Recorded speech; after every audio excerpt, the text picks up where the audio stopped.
Ok.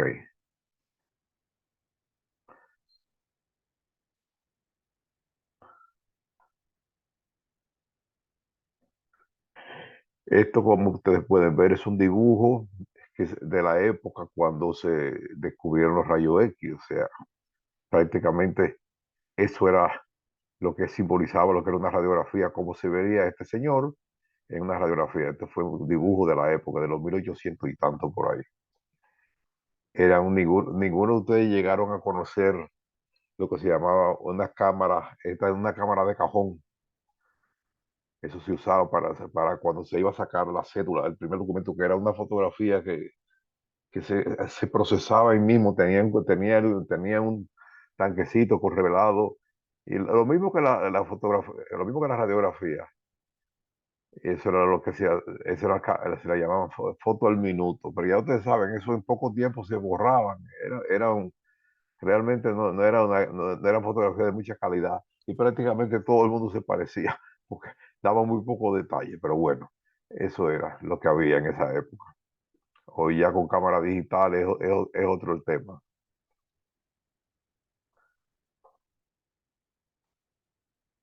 La historia de los rayos X, ¿por qué se llamaron rayos X? ¿Por qué le pusieron ese nombre? ¿Y quién le puso ese nombre de rayos X? Según recuerdo, fue Röntgen que se lo puso porque no sabía qué eran. No desconocía la naturaleza de los rayos, entonces le puso rayos X, o sea, como una,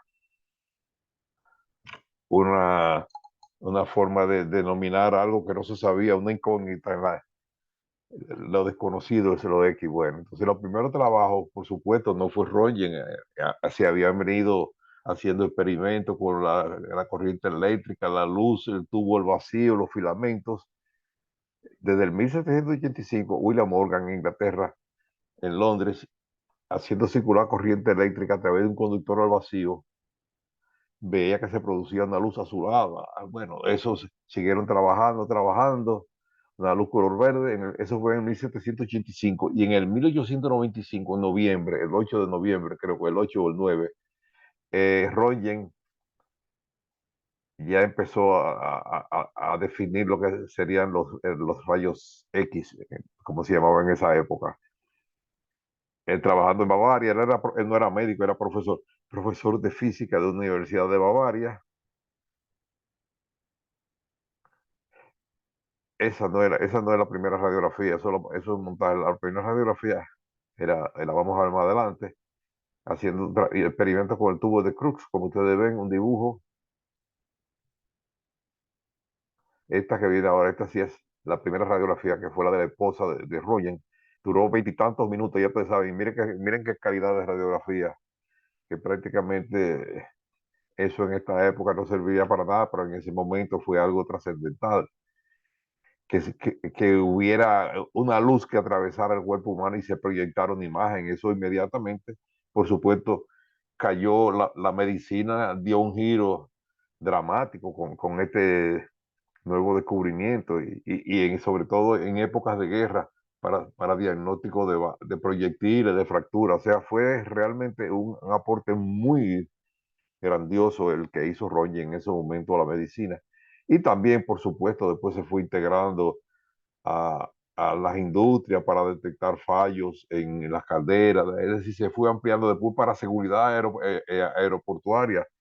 Ya todos los aeropuertos tienen equipos de rayos para ver si controlar sustancias prohibidas y armas de fuego, todo ese tipo de cosas. Pero en principio, miren aquí, ese experimento duró veintitantos minutos, ya ustedes saben la cantidad de radiaciones que se recibían, pero no se sabía los efectos que podía tener las radiaciones ionizantes. Miren, esta es la casa museo de Röntgen, donde él hacía sus experimentos.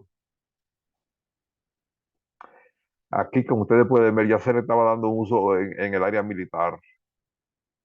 Miren aquí, estas fueron radiografías que yo la encontré, de las primeras radiografías ya en la Primera Guerra Mundial, que estaban ahí. Fíjense cómo se le dio uso ya y cómo se veían los proyectiles de fractura y todas las cosas. Quiere decir que inmediatamente la medicina militar también empezó a hacer uso de esta nueva forma de producir imágenes. Seguimos viendo. el laboratorio de Röntgen.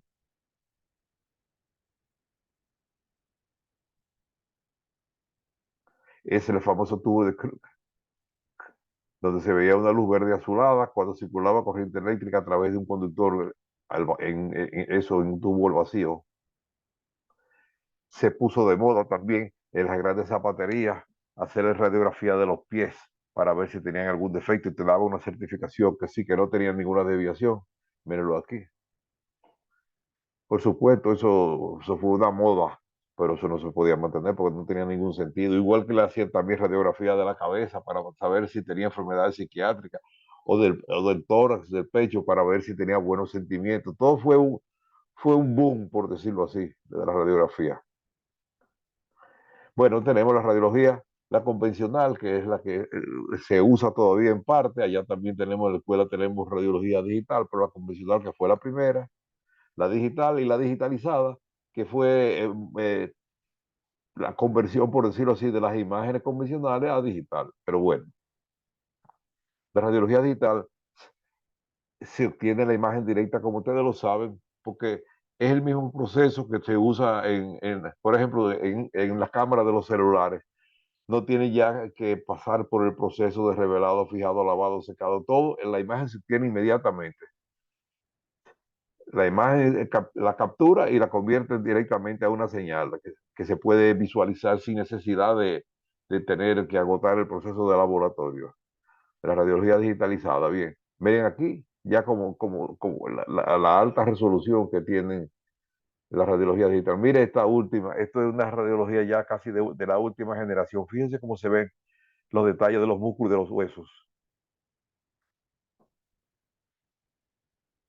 Beneficios colaterales de la radiología digital, como ustedes saben, sanitarios, económicos, ergonómicos y de diagnóstico y envío de resultados sanitarios. ¿Por qué? Este es otro dispositivo que se está usando mucho, un escáner intraoral. Fíjense cómo se obtienen impresiones, tamaño real, con gran precisión, muy útil para diagnóstico y para tratamiento de muchísimas condiciones. Fíjense, un escáner intraoral. Ya eso se está usando mucho en las clínicas dentales de los países más desarrollados que tienen más recursos. Eso pronto ya lo tendremos. Mirenlo aquí, escáner intraoral.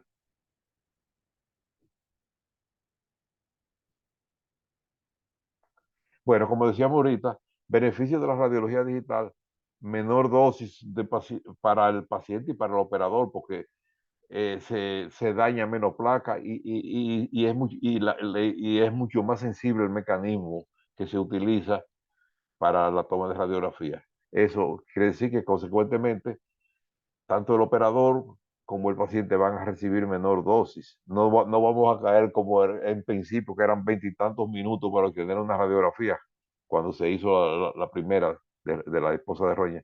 Menor cantidad de material contaminante, porque no se van a utilizar reveladores, fijadores, ni nada de eso, ni plomo, nada se va a utilizar. Económicos, nos vamos a ahorrar las placas y los rollos radiográficos y las procesadoras, todas esas cosas, eso va a que pasar a un segundo plano.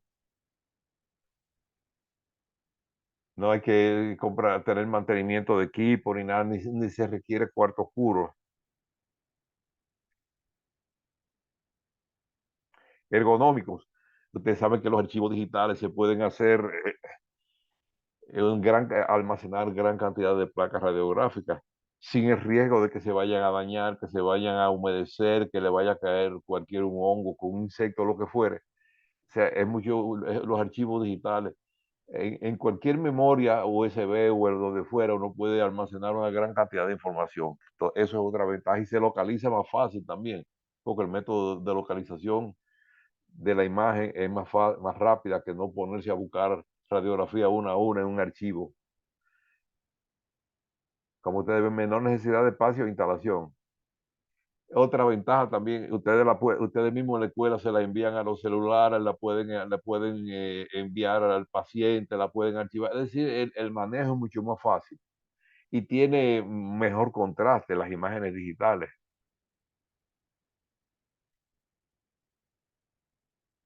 facilita la interconsulta, porque ustedes pueden escribir, pueden llamar y enviar una imagen, no importa la distancia de donde se encuentre la otra persona, vía internet. Ustedes pueden enviar una imagen y pedirle su opinión, qué ustedes piensan que puede ser esta condición, es decir, y optimiza la comunicación también con el paciente. Las desventajas son relativamente, ya se han ido venciendo, por decirlo así, porque prácticamente ya son imágenes que no se pueden modificar. Y los costos que en principio eran altos, pero irán abaratando en la medida que los procedimientos, que vaya entrando la competencia comercial de los fabricantes de este tipo de equipos.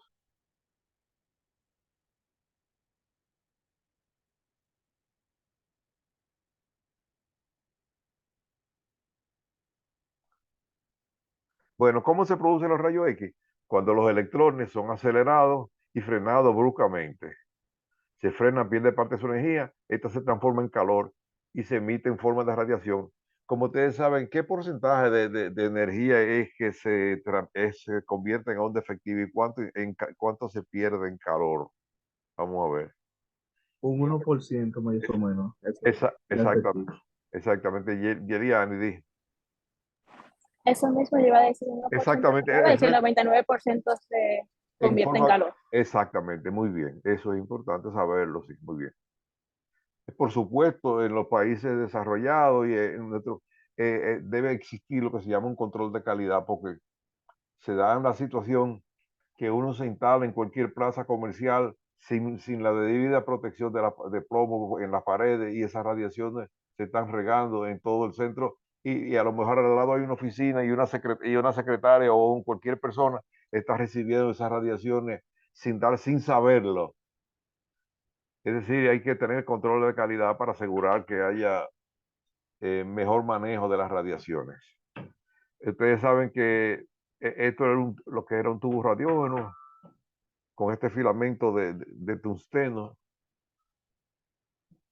filamento de tungsteno que la ventaja del tungsteno es que el punto de fusión está cercano a los 2000 grados centígrados, entonces por eso es que se emplea como el filamento por donde circulan los electrones en el tubo radiógeno. Todas esas cosas ya eso es parte vamos a decir, eso es parte de la historia de la radiología. Eso ha cambiado ya con la radiología digital. Pero bueno, seguimos. El tubo radiógeno, aquí ustedes lo pueden ver, electrones acelerados, frenados bruscamente y lanzados hacia el exterior por la ventana de emisión. Mire el filamento de tungsteno. La propiedad de los rayos X, dependiendo del material con el que choque. Naturaleza y propiedad de los rayos X, la vamos a recordar. Causan fluorescencia. ¿Ustedes saben lo que es fluorescencia? ¿Qué quiere decir eso? ¿Qué es fluorescencia? Que emite el brillo, maestro, que brilla. Exactamente, que brilla, se ve a la oscuridad, se ve como brillante. Eso es la capacidad. Eso fue una de las primeras condiciones que se emplearon para el uso de la radiografía, por eso.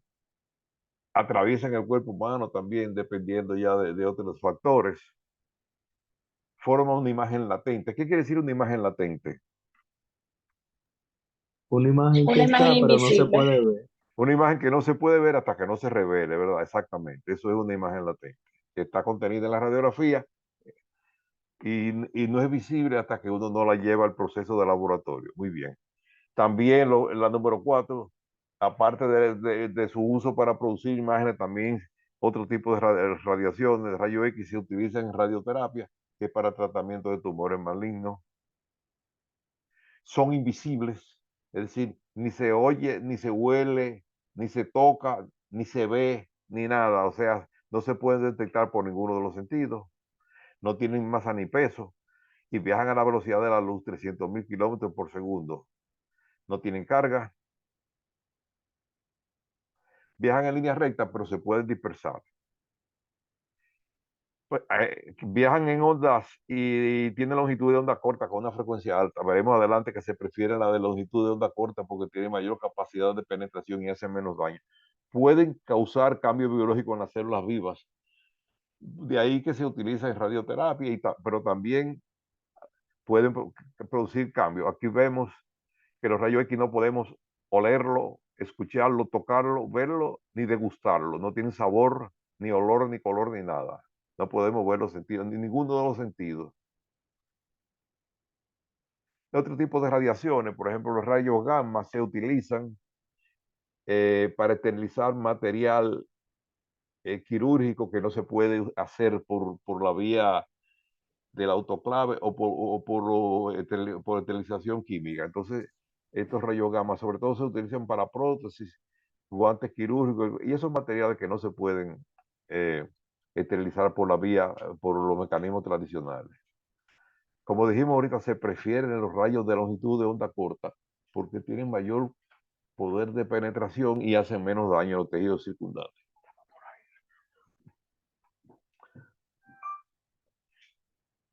Vemos aquí, se prefiere longitud de onda corta, como hemos dicho, porque tiene mayor capacidad de penetración y hacen menos daño a los tejidos secundarios. La longitud de onda es la distancia entre una cresta y otra. Imaginémonos las olas del mar, las olas que se producen en el mar.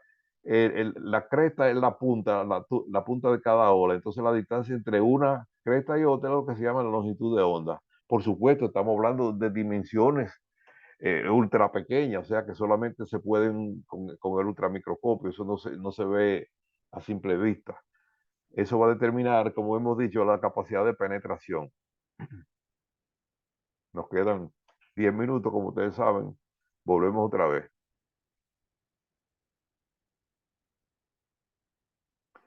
Aquí se ve el átomo cuando un electrón es acelerado y frenado bruscamente y sacado de su órbita. Eso es lo que produce un fenómeno que se llama ionización. Algunos conceptos sobre electricidad. El electrón es la partícula elemental de la electricidad. Desde los griegos se habla de electrón, eso no es un concepto muy nuevo, ¿no? Eso viene de los griegos. Entonces es la partícula elemental de la electricidad, está rodeado por un campo eléctrico y durante su desplazamiento adquiere otro campo magnético. Aquí vemos el electrón cuando es arrancado y sacado de su órbita.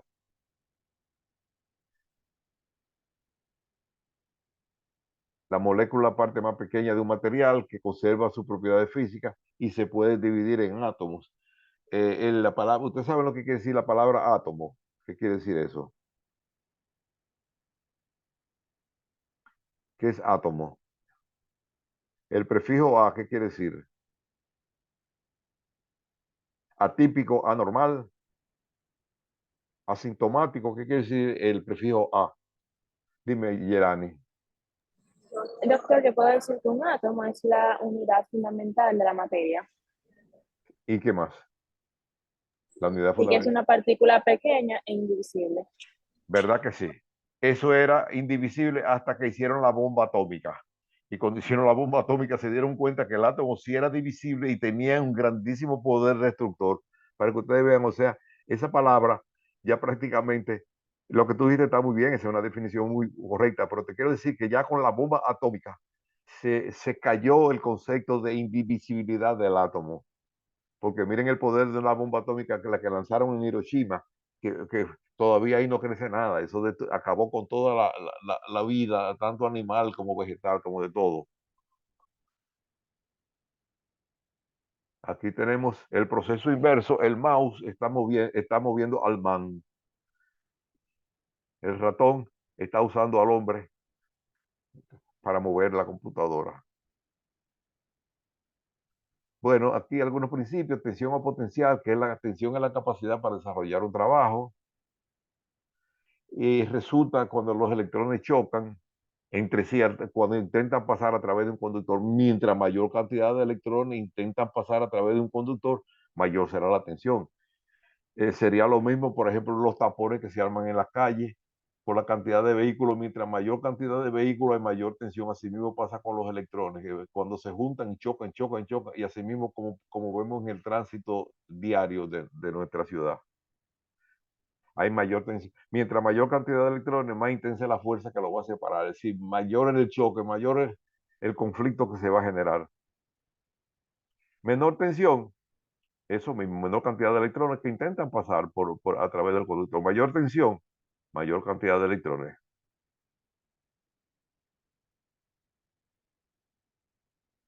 Campo eléctrico es la distancia hasta donde la cual se manifiesta la tensión, los electrones.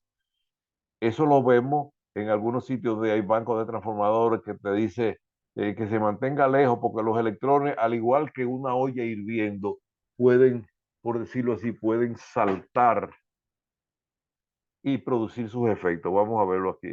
Es el espacio donde se manifiesta la tensión. Como dice aquí, así en un punto cualquiera se observará la aparición de fuerzas eléctricas, es decir, de atracción o repulsión. Así actúa la corriente eléctrica. Mírenlo aquí.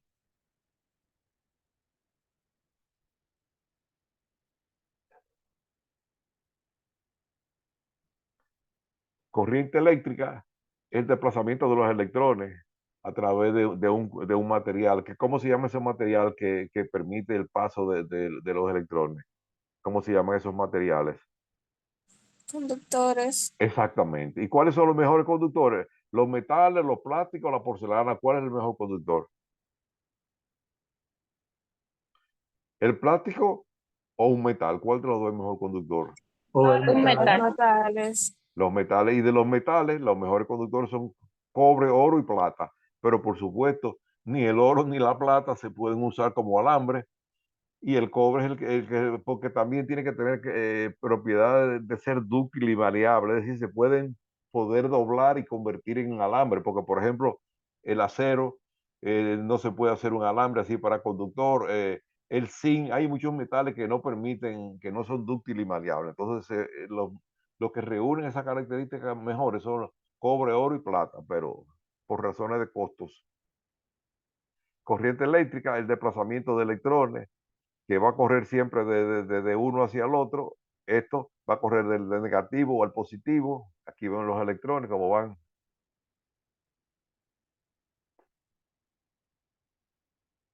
Tenemos dos tipos de corriente eléctrica, la corriente alterna y corriente directa. La corriente alterna es la que se utiliza, que tenemos en las casas, en todo, sí, en la universidad, en todos los lados. Esa es la que se utiliza habitualmente, la corriente alterna. La corriente directa, es decir, la corriente alterna va variando constantemente, por eso se llaman alterna, porque va variando constantemente de signo positivo y negativo, constantemente va variando dependiendo del ciclo. Y corriente directa es la que de las baterías, por ejemplo, de los celulares, la batería de los automóviles, que es una corriente, esa no cambia de polaridad. Miren aquí, la corriente eléctrica, la directa, el sentido no cambia, y la corriente alterna está cambiando constantemente de sentido. Los polos, el polo negativo por el cual salen los electrones y el polo positivo por el cual entran.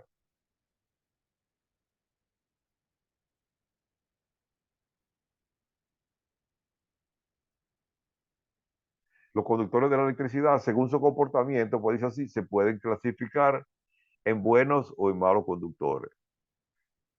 Quedan 2 minutos y algo. Ya ustedes saben, volvemos, se mantienen ahí en comunicación. Aquí están los conductores, los metales.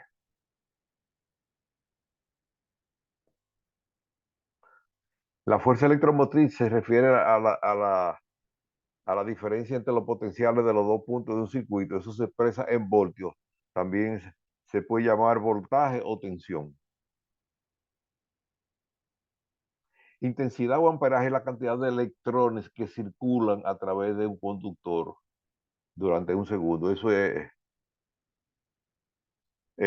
intensidad o amperaje, la cantidad de electrones.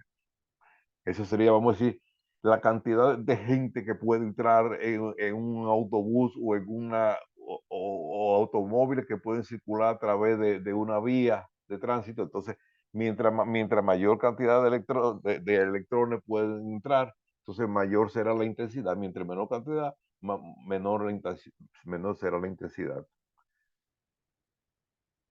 Resistencia es la oposición que presentan a los conductores para evitar el desplazamiento o para disminuir el desplazamiento de los electrones. Eso se llama resistencia. Como ustedes ven, la resistencia, por supuesto, los electrones cuando van a circular, se va a producir un calentamiento. Eso se mide en ohmios.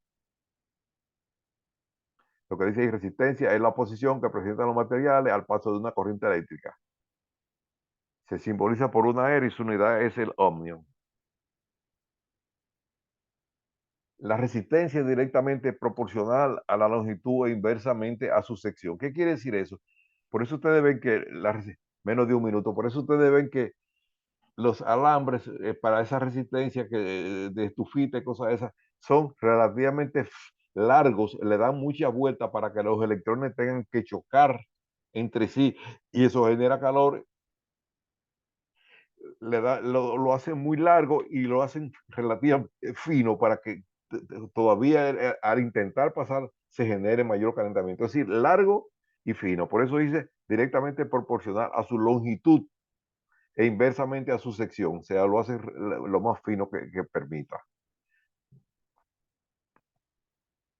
Potencia es el producto de multiplicar el voltaje, como vimos ahorita, por el amperaje. El vatio es la que se utiliza como unidad de medición de la potencia.